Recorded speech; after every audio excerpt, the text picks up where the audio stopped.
స్వాతంత్ర దినోత్సవాన్ని పురస్కరించుకుని కడప జిల్లా జమ్మలమడుగులో జాతీయ జెండాలతో భారీ ర్యాలీ నిర్వహించారు. ఈ ర్యాలీలో జమ్మలమడుగు నియోజకవర్గ TDP in-charge Bhupesh Reddy, RDO Srinivas, DSP Hussain Peera, నగర పంచాయతీ కమిషనర్ ప్రమోద్ కుమార్ పాల్గొన్నారు.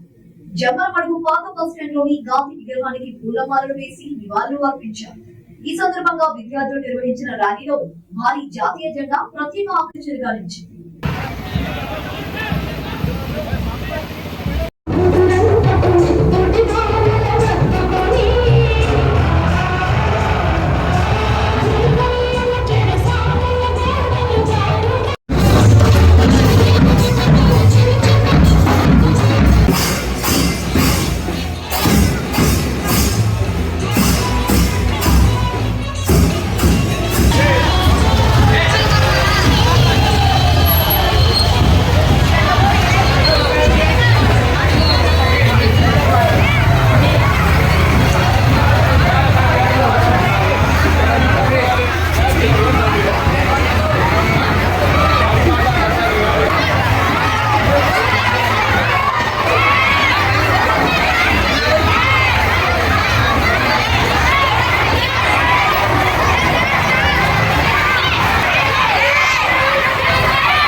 చేసినందుకు ప్రతి ఒక్క కరెస్పాండెంట్ ప్రిన్సిపల్ కి హృదయపూర్వక నమస్కారాలు తెలియజేస్తూ గూగుల్లోకి వెళ్ళి హర్ ఘర్ తిరంగా అనే వెబ్సైట్ లోకి వెళ్ళి మీరు సెల్ఫీ తీసుకొని